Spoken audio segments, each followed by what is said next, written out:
Hello, everybody. I'm a practicing therapist and a doctoral student of psychology.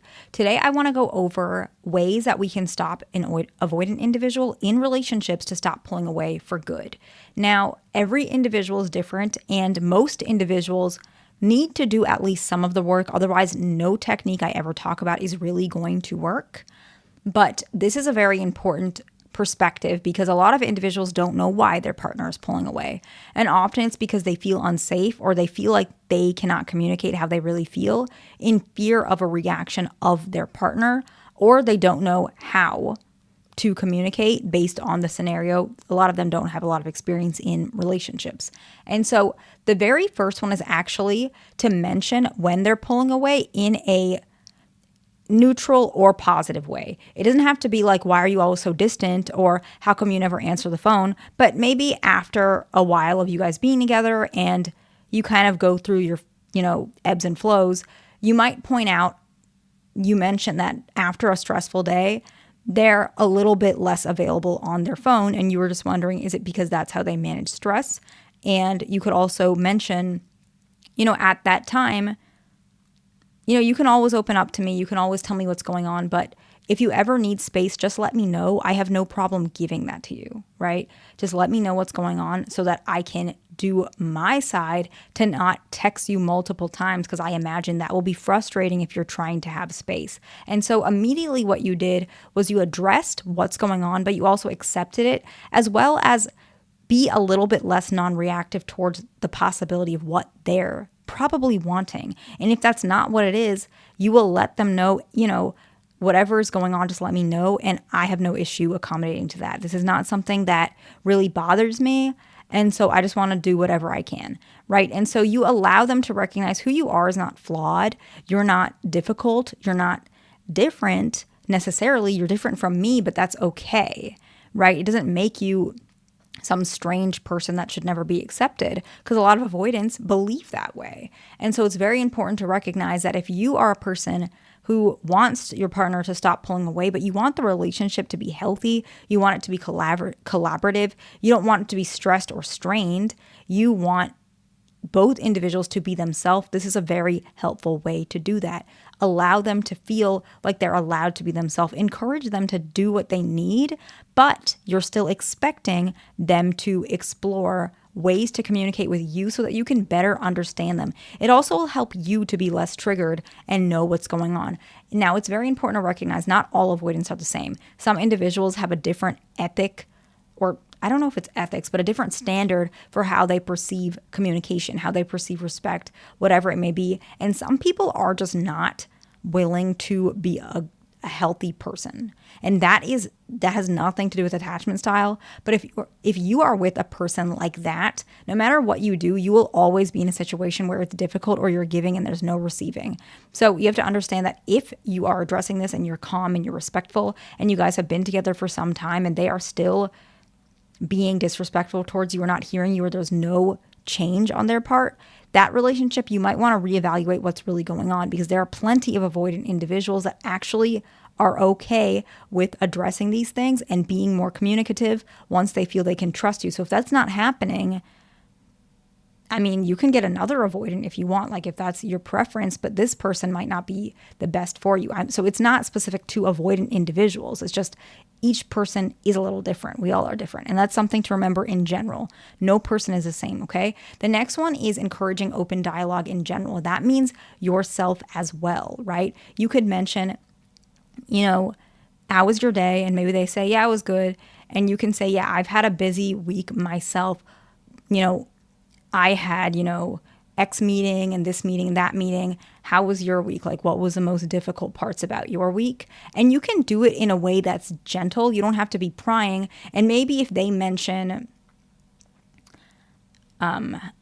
they don't want to talk about it, or it's really not that big of a deal, it was fine, that's kind of all you want to say. And you can mention, okay, I appreciate you telling me, sometimes I just like details, and that's kind of what I was looking for, but I can hear what you're saying and I appreciate that. So you can still try to help them open up, but once you bump into that limit, you immediately say, okay, I accept that, or that's all right. And you recognize that it's more like a check-in, but you're not telling them it's a check-in. But what you're basically doing is you're trying to build rapport with them while still showing them you can get your needs met and they're also meeting your needs, okay? And so when you're exploring their emotions or their side, you always are mentioning a little bit of what you're wanting, but you're not saying it in a way that I'm expecting this right now. Like, you should be open to me. Why are you not open to me? It's open dialogue, right? How was your week, or was your week busy? And maybe they answer, yeah, it was fine. And so they close it off. You re-encourage that open dialogue. This is what happened. This is my week. What were some of the difficult parts of your week? What's been going on? And maybe they shut you down again. What you tend to do, you encourage that open dialogue one more time, and you can leave it there. Just mention, okay, I appreciate what you're saying. I just tend to like details.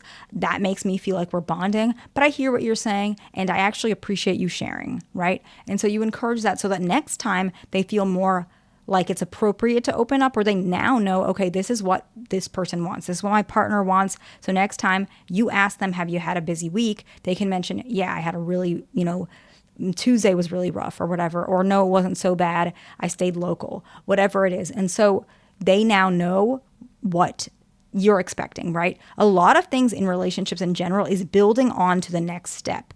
You might not get open dialogue today, but you're building on that for next time. And why does this encourage avoidance to stop pulling away? What ends up happening is they're also going to be, and I'm going to give an example of this in a bit, open dialogue to their own emotions. And so they're telling you, I don't want to do this because of X, Y, and Z. It's open. You guys are communicating. And that's going to be a next version, right? Maybe now we're still talking about open dialogue, but positive or expressive dialogue in general, maybe they're feeling a little bit, I don't know, they don't want to do Thanksgiving with you. They want to be by themselves. And you can mention, and maybe you want to do Thanksgiving with them. I bring holidays up a lot because this is so common tension in my office, where an avoidant individual does not want to do holidays because they feel like it's pressure. And maybe you want to, right? And so the avoidant individual says, no, I don't want to. I'm not a person that does holidays. And you can mention, okay, I appreciate that and I hear you. It's something that I want. What's the reason that you don't like holidays, so that I know, so that I don't pry or step on, your toes or ruffle feathers regarding that. And so you encourage that. You're already mentioned, I'm not mad. I just want to know so that I don't do it again, right? Or next time I ask, I can be more appreciative of the reason why you might not be ready right now. And so they might mention, yeah, the reason why is because I like holidays is like the one time that I get to be alone and I don't have to work.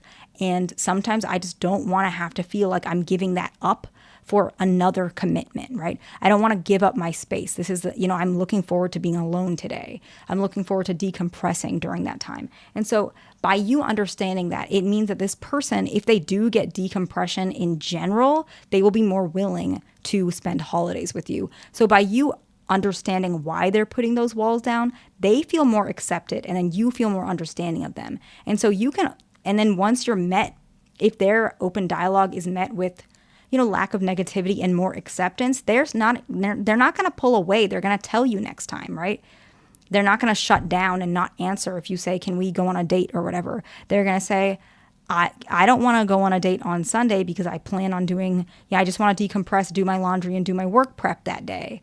But I'm okay with Monday. They're more open to telling you why they would have previously pulled away, if that makes sense. The next one is understanding timelines in general. If you're more open to accepting that avoidants tend to need, honestly, they need more time to process significant milestones. If you're more open to accepting that, maybe mentioning, I would probably like to get or move in together maybe in a year or two, but I understand that's probably not your timeline. But, if that's something you're willing to talk about, I'm okay with that, but I never want to pressure you. I'm okay with understanding your timeline as long as you know what I want as well, right? So now it's open, it's collaborative, and you can appreciate, okay, you know what? If we never move in together, that's okay. It's something that I want, only if you don't want to move in, by the way, if it's not that big of a deal. But you can mention that's something that I would like. But if that's not something you're open to, I'm okay with that. You just got to let me know. You don't need to, push me out or shut down on me. Just tell me. I promise I'm not going to get mad. I'm not that kind of person. You've been with me for so long. I hope that you can recognize that I'm not going to push you. I just want to hear your side. I'm not judging you, right? I trust you. I believe that you don't have any malice when you tell me this stuff. I'm not mad. I just want to know, right? Just for knowledge, right? And so when you mention that you understand their timeline, you respect them for who they are, interesting enough, they stop pulling away when these timelines are getting closer, but they also feel like it's okay if they tell you, hey, I don't want to do this. Like, I can't move in at this time. I thought I could, but I can't. I feel suffocated. Can we just, take it off, take the pressure off and put it on the back burner for now? And then you react normally to that. First of all, they communicated. Second, they didn't pull away. And third, they feel more open to revisiting that later because they realize this topic is not as scary or as pressured as it used to be, okay? So you understand and accept their timelines. The next one is avoiding any sort of control issues in general. In general, people should not be doing this. Avoidants have control issues as well, but I'm just talking about their partner. It tends to be... Avoidants tend to perceive ultimatums or threats as a power struggle. So as long as you're not doing that and you're focusing on equal dialogue, that is going to help them to not feel like you're trying to control the timeline, control the relationship, and you're okay with, engaging in things in a different manner that maybe you previously expected while still trying to get your needs met. You're still communicating your needs, but you're just not putting a threat to, if I don't get this now, then I'm leaving. You're saying, okay, this is still something I want, but I'm okay waiting, or I'm okay adjusting, or how can we meet in the middle? That's a little bit easier for them to digest, right? And the last one is managing your emotions in general. You want to come across as a little bit more stable, and everybody has instability. So I'm not saying you're not stable, but I'm just saying everyone's got them, right? Avoidant individuals tend to be very sensitive to emotional intensity, right? Not emotions, but intensity. Maybe emotions in general, but definitely more intense. So if you stay more calm and grounded, or you're able to say, you know what, I've been a little bit emotional this week. Sorry, I've had a rough day, or maybe it's you're on your menstrual cycle, whatever it is, and I've had some mood swings, I'm just having a moment. It's not you, but, don't worry, it's not going to last long, or I'm working on it. And I appreciate you hearing me out. I appreciate you being patient. So you still meet your emotional moments, whatever that is, with some grounded communication, if you do have those moments, which most people do. In general, you communicate in a grounded way.